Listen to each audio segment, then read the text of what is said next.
लोकसभेच्या सार्वत्रिक निवडणुकीसाठी उद्या सिंधुदुर्ग जिल्ह्यात 7 मे रोजी मतदान होणार आहे। सकाळी 7 वाजल्यापासून मतदानाला प्रारंभ होणार आहे। मतदानासाठी जिल्हा प्रशासनाची तयारी पूर्ण झाली आहे। सिंधुदुर्ग जिल्ह्यातील एकूण 918 मतदान केंद्रावर 6,64,566 मतदार आपला मताधिकार बजावणार आहेत। सायंकाळी 6 पर्यंत मतदान होणार असून मतदारांनी मोठ्या संख्येने आपल्या मतदानाचा हक्क बजावावा असं आवाहन जिल्हा निवडणूक अधिकारी किशोर तावडे यांनी केले। पाहुयात काय म्हणाले जिल्हाधिकारी तथा निवडणूक अधिकारी किशोर तावडे। आपल्या सर्वांना माहितीच आहे, उद्या 7 मे रोजी लोकसभेच्या निवडणुकीसंदर्भात 3ऱ्या टप्प्यातील मतदान होणार आहे। या 3ऱ्या टप्प्याच्या मतदानामध्ये 46 लोकसभा 46 रत्नागिरी सिंधुदुर्ग लोकसभा मतदारसंघाचा समावेश आहे। त्या अनुषंगाने रत्नागिरी सिंधुदुर्ग लोकसभा मतदारसंघात उद्या मतदान होणार आहे। रत्नागिरी सिंधुदुर्ग लोकसभा मतदारसंघामध्ये सिंधुदुर्ग जिल्ह्यातील 3 विधानसभा मतदारसंघ व रत्नागिरी जिल्ह्यातील 3 विधानसभा मतदारसंघ असे मिळून 6 विधानसभा मतदारसंघांचा हा लोकसभा मतदारसंघ आहे। त्या अनुषंगाने सिंधुदुर्ग जिल्ह्यातील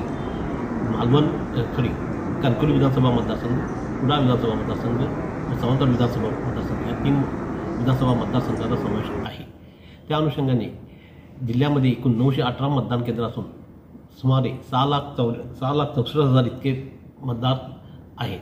माझी सर्व मतदारांना, पात्र मतदारांना विनंती आहे की आपण जास्तीत जास्त मतदानामध्ये सहभाग घ्यावा व मतदानाचा जिल्ह्याचा आलेख उंचवावा व उंचवण्यास मदत करावी। तसेच एकूण या मतदान केंद्रावर मतदान केंद्राध्यक्ष, मतदान अधिकारी यांची नियुक्ती करण्यात आली असून एकूण 4,040 इतके मतदान कर्मचारी मतदान केंद्रावर काम करणार आहेत। त्याचबरोबर 129 सेक्टर ऑफिसर म्हणजे आपण झोनल ऑफिसर म्हणतो हे देखील काम करणार आहेत। आज सर्व मतदान केंद्राकडे सर्व मतदान पथके रवाना झाली असून 11:30 वाजता सर्व सावंतवाडी, कुडाळ आणि कणकवलीतून रवाना झालेले आहेत। त्यासाठी आम्ही 120 बसेस ST बसेसची सोय केलेली आहे।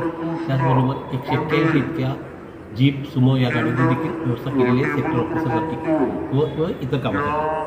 त्या अनुषंगाने जिल्ह्यामध्ये 918 मतदान केंद्राच्या 50% इतके मतदान केंद्राचं लाईव्ह वेबकास्टिंग करण्यात आलेलं असून ही सर्व ह्या लाईव्ह वेबकास्टिंग पाहण्यासाठी कलेक्टर ऑफिसमध्ये एक वॉल्यूम तयार केले आहोत। त्यानुसार आम्ही ती मतदान केंद्र मॉनिटर करत आहोत।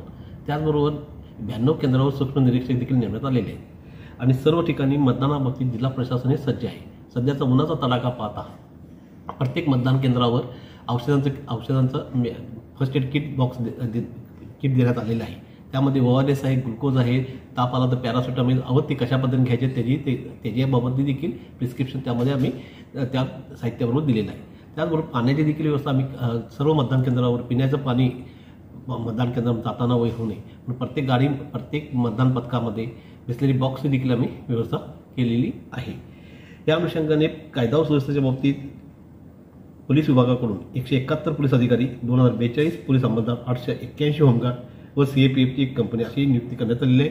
त्याचबरोबर त्यांचं QRT rapid action force, quick action force, response team ह्या देखील सर्व तयार आहेत आणि उद्याच्या मतदानाच्या अनुषंगाने जिल्हा प्रशासन पूर्णपणे सज्ज आहे। माझी पुन्हा एकदा सर्व जिल्ह्यातील सिंधुदुर्गवासियांना, पात्र मतदारांनी उद्या मतदानात मोठ्या प्रमाणात सहभाग नोंदवावा व जिल्ह्याचा मतदानाच्या टक्केवारीचा आलेख उंचवावा ही विनंती।